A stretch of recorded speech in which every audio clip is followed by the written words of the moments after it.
a little bit of, well, oh, how much longer we're going to have to wait?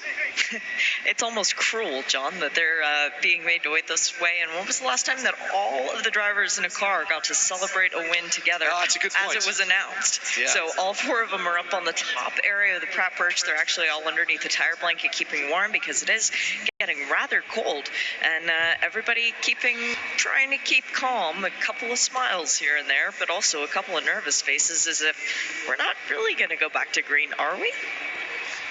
Well, time has now ticked down under 23 minutes.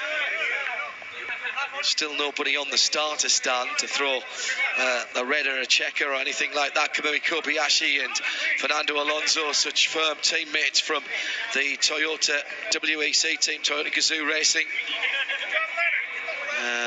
There's a bit of joviality going on there as Alonso, who was really taken to this race, as was Kobayashi, in fairness. They were a really good pairing, and they were plug and play into the Konica Minolta team, Jeremy, and fit right in with the regular drivers. They did. They took it super seriously. They prepared themselves extremely well, and it showed as soon as they got behind the wheel of the cars. Kobayashi didn't get here till a little bit late, perhaps on Thursday or Wednesday night, but he was ready to go when called into action and stepped it up. And was super fast, super reliable, barely any mistakes to speak of, and that team has thoroughly deserved what hopefully will be coming their way in just a few moments' time. Quite frankly, I can't quite figure out why we're waiting. We were told to be announced at about 2 o'clock, but can't see really why. Update at 2 o'clock, which we haven't had quite yet. The track services guys are still stalwarts trying to dry off parts of the track, but it is, if anything, raining harder. And just as I started that sentence, Jamie said the exact same words in my ear, and the low cloud and mist is rolling in again towards the edge of the airport.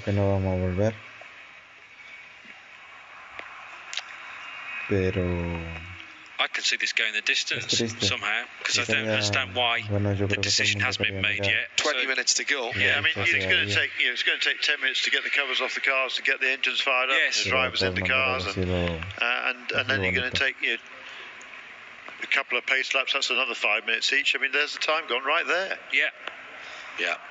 Agreed. But I think that could have been called 5 minutes ago. So I just wonder whether, the checkered flag will be shown on the dot at 2:35.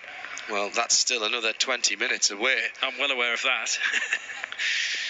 So my stomach's telling me that. I haven't had lunch yet. I had supper last night yet. Hey, you had a hot dog. I did have You did tell me that. You went for and you brought me something last night too, in actual fact. You brought me an excellent piece of chicken. The catering staff. Yes, you went for the hot dog strategy earlier on rather than going for lunch. Johnny Palmer never misses a meal, though. Try not to. No, I can't function correctly without my 3 square ones through the day, whatever time they may end up being consumed. Just from a IMSA radio point of view, thanks to Marion and Sandra over in the infield. I haven't been across to see you since the start of the race, ladies, but along with the rest of your hard-working crew, an incredible number of meals cranked out this weekend, looking after us again for the whole of the season, and most of the IMSA officials as well. Thank you. We'll see you down at Sebring.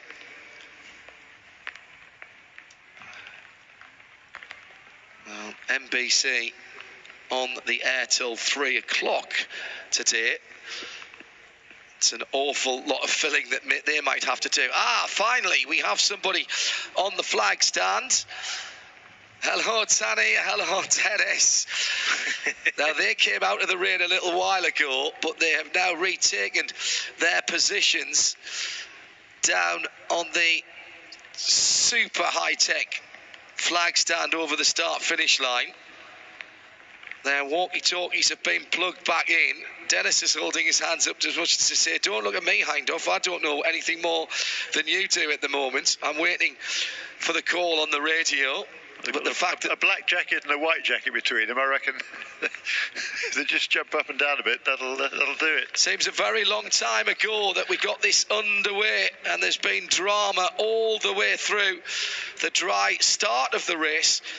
And then the overnight hours when it really kicked into action. Problem for the 24 BMW of Alexander Zanardi when they dropped that car down and broke the connections on his very special paddle steering wheel. Had to have the whole steering column replaced. But at the front of the field, Johnny, when there's been racing, it's been of the very, very highest quality indeed. And it's also been a day, Jeremy, where some big teams haven't really worked seamlessly. Corvette Racing getting in each other's way and costing the 3-car in particular quite a lot of time. Yeah, a lot of time, that's right.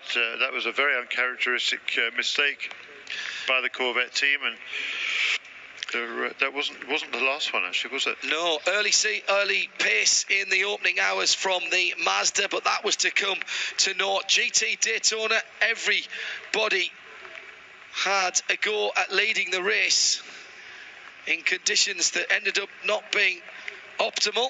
Harry Tinknell got a little tap from Catherine Legg, which turned him around out on the circuit. Deemed a racing incident, and it was the very definition of a racing incident there as Harry was checking up for a BMW ahead.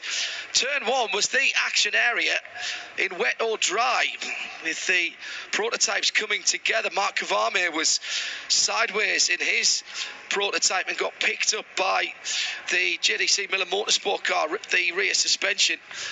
But again, time after time, Jeremy, it just came back down to relentless, hard-charging, side-by-side racing from the DPI. Sometimes we've had to look at other classes to find action, but not here at the Rolex 24 at Daytona this year. There was action in all the classes, all 4 classes. There might only have been 4 cars in LMP2, but that was a battle that went all the way down to the end pretty much, with one incident after another. There wasn't that much, as much wheel-to-wheel racing in that as there was in DPI, GTLM or GTD, but overall it really was a tremendously exciting motor race. Awful few minutes for Mazda, with first the 55 going back behind the wall. That car was subsequently fixed and sent back out, but then an engine issue for the 77 that had broke the qualifying lap record, of course, set so many years ago by PJ Jones. And then it was Ollie Jarvis who took that. The Paul Dallalana Ferrari, the 51 car, with issues at the kink in the 9th hour, and then we got back to side-by-side racing. And you know, every time you thought you'd turned a corner, things were settling down, it would close up at the front of the DPI field, and 1, 2, 3, or sometimes 4 and 5 cars were all battling side-by-side. Yeah, we regularly had 4 cars on the lead lap, and almost always about a car length between them, the 2 Cadillacs and the 2 Acuras, for many, many hours. In fact, those 4 had broken away from the rest of the field, but managed to stay tightly bunched to one another, and it was always close battling in GTLM. We had 7 cars on the lead lap for a time. We had 6 cars. Every manufacturer led, including Ferrari. Yes, but and the question I was asking Jerry whilst you were out of the room is that how many laps did BMW actually lead prior to this latest spell? I don't remember it being that many, the 25 BMW, but they have been there towards the end of the race when it all matters. A race of great comebacks as well in some respects, because that number 3 Corvette that had the issue earlier on fought its way back to actually lead the class at one stage, and both the that looked absolutely not possible early on. 912 Porsche, exactly the same after splitter problems early. And then again, you just keep coming back wherever you were to the front of the field. And then overnight, 5 o'clock in the morning, the rain that we had been expecting and that was forecast arrived. And it arrived with an absolute deluge, and Tommy Milner was really lucky to walk away from a big accident. I say lucky, the cars are properly engineered and they've got great safety features. They certainly have. They're designed to be smacked from all angles and to keep the driver safe inside the safety cell. And there's nothing that Tommy Milner could have done about that. Slightly offline on the run into the corner. This was a horrendous start line incident when the number 9 piled into the back of the 46 car, removing certainly a wheel from the Lamborghini and putting the number 9 Porsche out on the spot as well. Sump pump drive issues for the number 6 Acura, took that car behind the wall. We did have that red flag for almost exactly 90 minutes, 7:22 a.m. got back to racing, and it looked like we were going to get the same kind of action we'd seen earlier on, with just slightly greater backdrop and everybody getting a little damper. And my goodness, didn't the guys at the front of the field put on a show. But the weather had the final say. Multiple incidents and accidents at turn 1, but still Felipe Nasser and Fernando Alonso, also Fernando's teammates as well, when they were in the car, everybody had a go, giving it absolutely everything. No quarter asked or given. Romain Dumas with a couple of spins, damaging the Nismo-powered 54 car.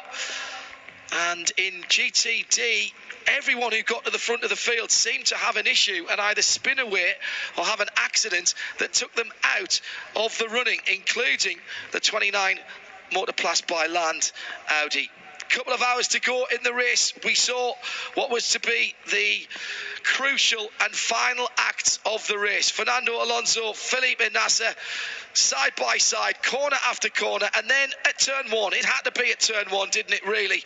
Off into the water. Nasser couldn't get it back, and Fernando Alonso nipped through into a lead that he would not relinquish, despite going wide a couple of times himself, and Johnny having a couple of scares with people spinning and going off in front of him. Yeah, the first with Jordan Taylor at the wheel when the Lamborghini spun right around in front of the American, and then when Spaniard Alonso took charge of that car for the final stint, nearly collecting the back of a stricken car at turn number 6. Crucial moment in GT Le Mans when the 67 Ford GT came into the pits.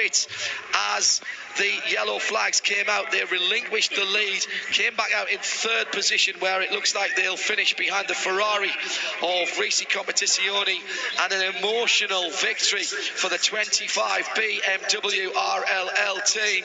I'm looking down towards the flag stand now, and we're waiting for the confirmation that this one is over. All the teams are as well.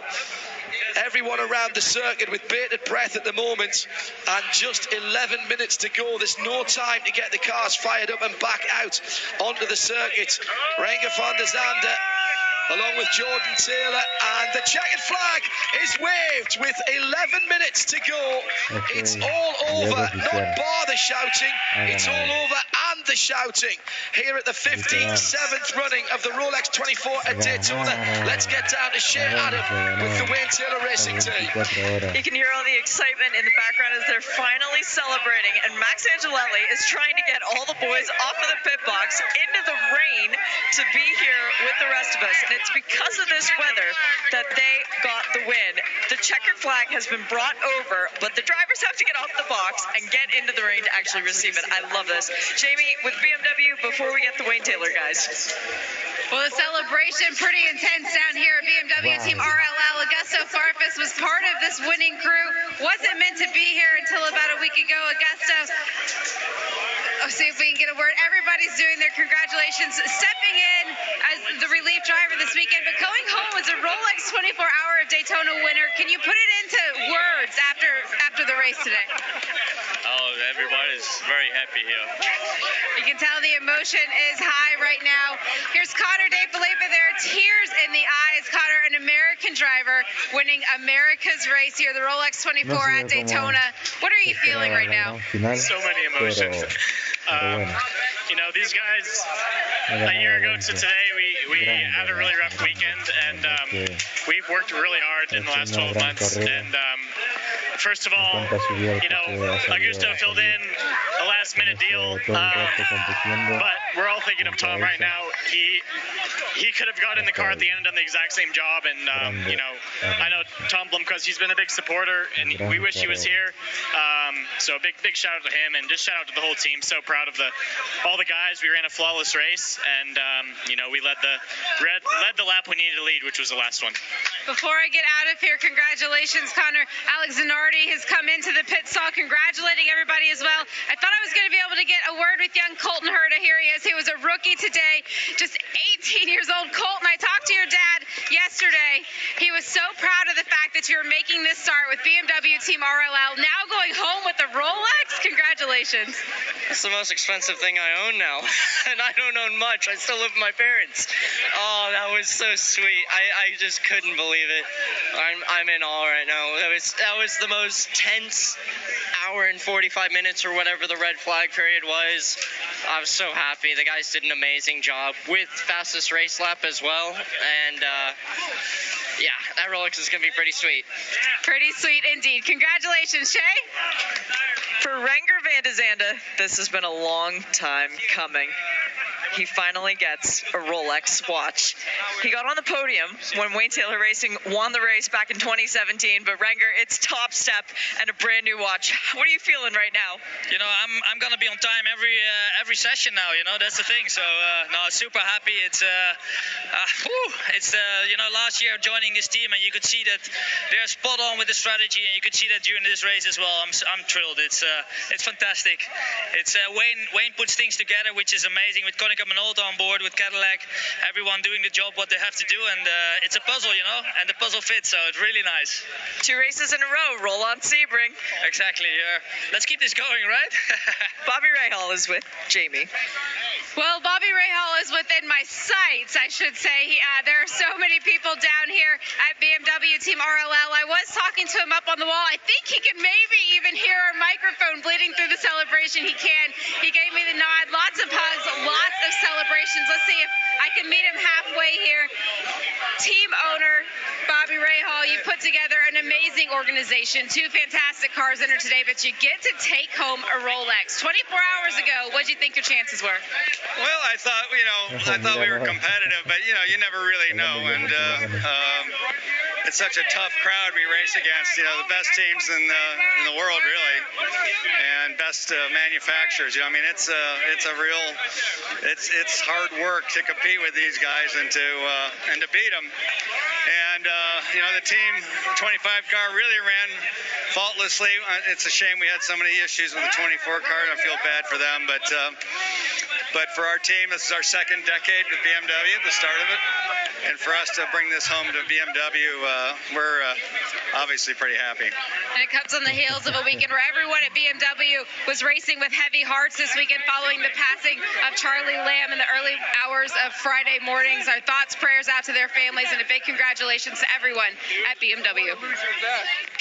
Wayne Taylor, you've done it again. Another win of the Daytona 24 Hours.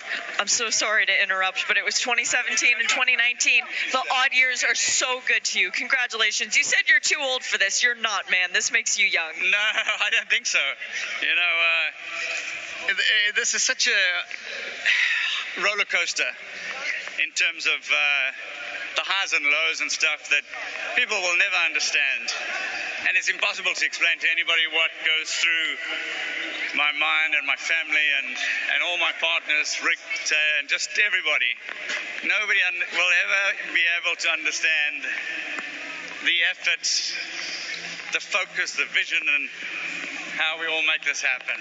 You put together a fantastic group of men and women. How about a word of praise for them? Yes, of course. Without this team of people, their wives, their kids, they are like my family. And they're like Max, my partner, they're his family too. Max, it's a win, but you don't get the watch this time. This is a weird situation. Congratulations, though. You're just as much a part of this team as anyone else.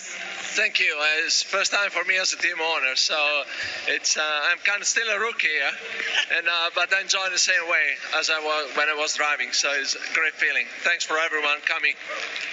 They're going to have a bottle of champagne just for you at the podium. I would hope so. Absolutely. I'm going to drink it all in one go. Congratulations. Thank you. Shea Adam down with the winning DPI team, confirming the Cadillac number 10 of Cunningham and Alter winning from the 31 Whelan Engineering Cadillac in second. Third, but on the podium for Acura Team Penske, the number 7 car.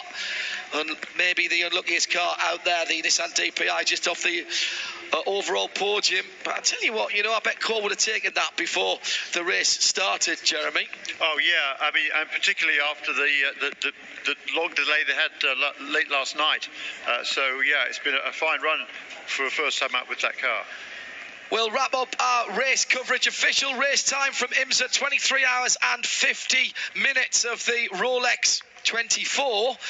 At Daytona. We're going to hand the PA and 107.9 here back to our colleagues at Daytona for the formalities to start, and we will start Michelin post-race tech for the IMSA WeatherTech Sports Car Championship right now on RS2 IMSA Radio.